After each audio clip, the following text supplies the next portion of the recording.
सर्वांना जय जिजाऊ जय शिवराय। मी आज आहे वावेघर गावाच्या हद्दीमध्ये, मुंगुस्ता आणि वावेघर इथे मॅजिक क्रिएट म्हणून एक कंपनी आहे। मोठी कंपनी आहे। त्या कंपनीमध्ये बरेचसे वर्कर आहेत आणि त्या वर्करांपैकी 5 वर्कर जे आहेत त्यांना अचानक कामावरून काढून टाकलेत। मला वाटतं 80वा स्वातंत्र्य दिन साजरा करण्यासाठी ते थांबलेले होते आणि अचानक काय कोणास माहीत नाही, तेच आपण त्यांच्याकडनं चौकशी करायची, विचारायचे त्यांना की नेमका काय विषय तो आपल्याला जाणून घ्यायचा आहे।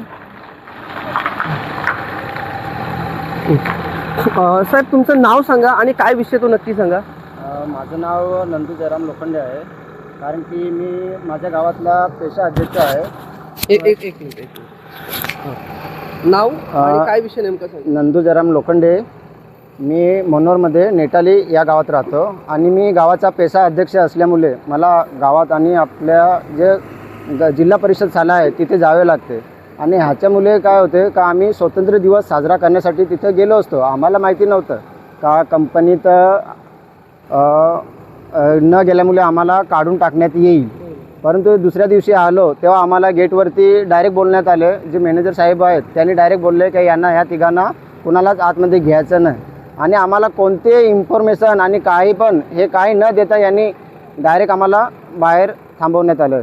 म्हणजे काल तुम्ही आले नव्हतात म्हणून तुम्हाला कामावर यायचं नाही असं सांगितलं, म्हणजे तुम्ही आज कामावर आले, तुम्हाला घेतलं नाही? हां, आज आम्ही कामावर आलो, कारण की आम्ही रेग्युलर येतो। रेग्युलर काम करतात तुम्ही? 3 वर्ष झालीत कंप्लीट।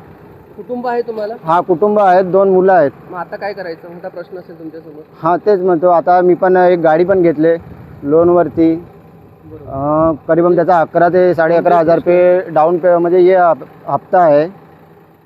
बघा, अडचणीत आहेत आपल्यासमोर दुसरे। तुमचं नाव काय आणि तुम्हाला काय मुद्दे नेमके काय मांडायचे, काय कंपनीमध्ये चालतं? माझं नाव राहुल शिवाजी पवार आहे, मी लोकलच आहे। माझं मत असं आहे की आम्ही 15 ऑगस्टला सुट्टी मारल्यानुसार आम्हाला कंपनीमध्ये काढण्यात आलं।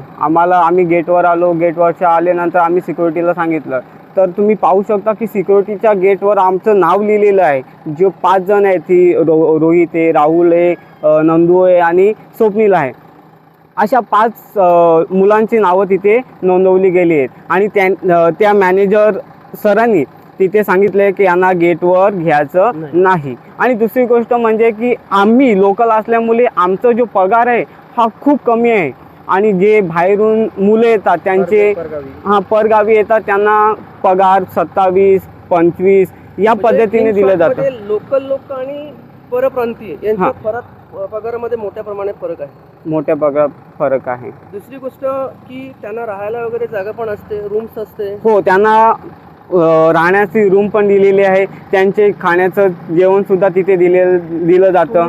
5च्या 5 जण सगळे आदिवासी समाजाचे? हो, आम्ही सर्व आदिवासी। माध्यमातून मला आपल्या आदिवासी समाजाचे नेतृत्व करणाऱ्या त्या लोकांना प्रश्न विचारायचा वाटतो की हा प्रश्न फक्त या 5 आदिवासी बांधवांचा नाही आहे, हा आपल्या भागातील सर्व लोकल माणसाचा आहे।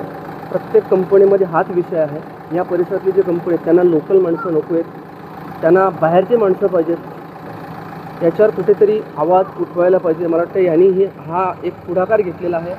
मी या माध्यमातून समस्त आपल्या परिसरातील जे कोणी असतील, पुढारी असतील, कार्यकर्ते असतील, त्यांना एक विनंती करतो की ह्या 5 जणांच्या पाठीशी खंबीरपणे उभं राहून त्यांच्यावर जो अन्याय होतो त्या अन्यायाविरुद्ध ते दाद मागण्यासाठी प्रयत्न करतात, तर मी विनंती करतो की त्यांना दाद देण्यासाठी सर्वांनी परिपूर्ण त्यांच्या पाठीशी भक्कमपणे पुढे राहिलं पाहिजे, असं मी या माध्यमातून तुम्हाला सर्वांना विनंती करतो।